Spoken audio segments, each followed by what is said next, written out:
Hi guys, That Song Review Guy here, and today is another album roundup review. Another list of 10 albums that I've listened to this year, but for one reason or another, I've just decided not to review.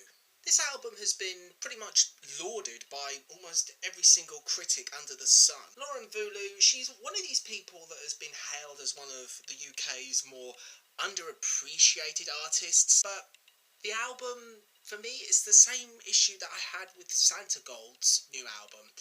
It's not really doing much for me, to be perfectly honest. I think this is a case of lavish production that overshadow lyrics that, honestly, they don't elicit any emotion from me at all. Isn't it time to call it a day?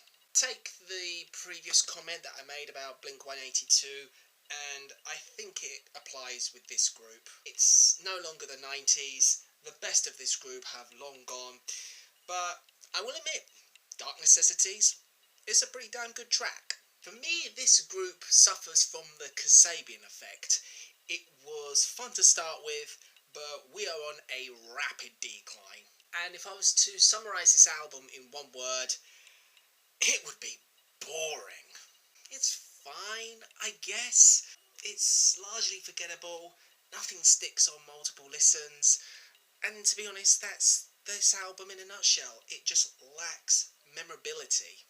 This is a pleasant, easy listening little folk album from the singer-songwriter guitarist from Louisiana.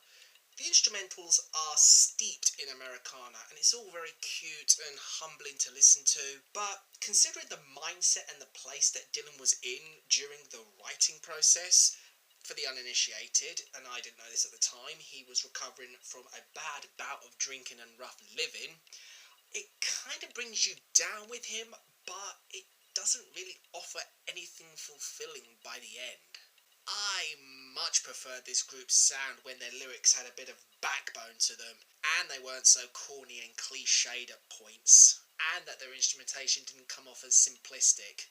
They're not known for their technical musicianship, which there's nothing wrong with that at all, but I struggled to connect with a lot of what was on this album.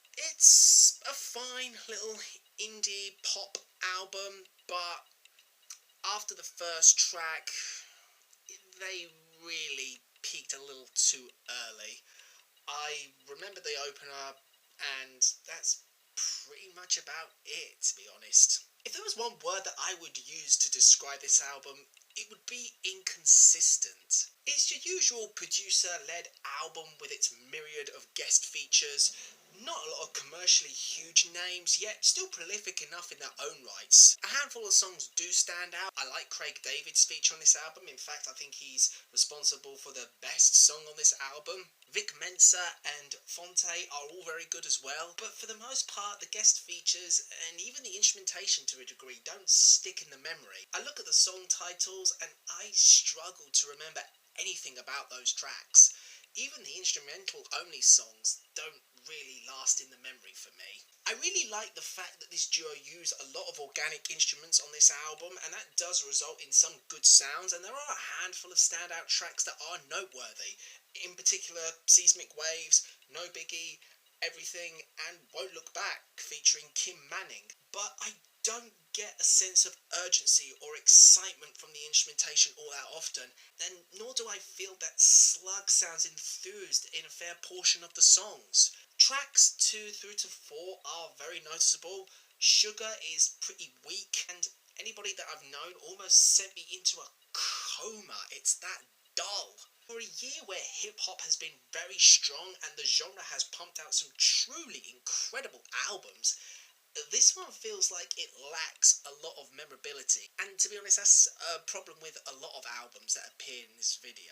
So, those were 10 albums that I've listened to, but didn't feel like doing a full-length review on. What do you guys think? Have you heard of these albums? Did you like them? Did you hate them? Did you agree with my opinions? Did you disagree with them?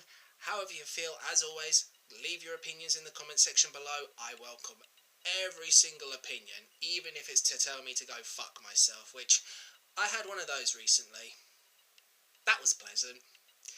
But until next time, I'm That Song Review Guy, and take care.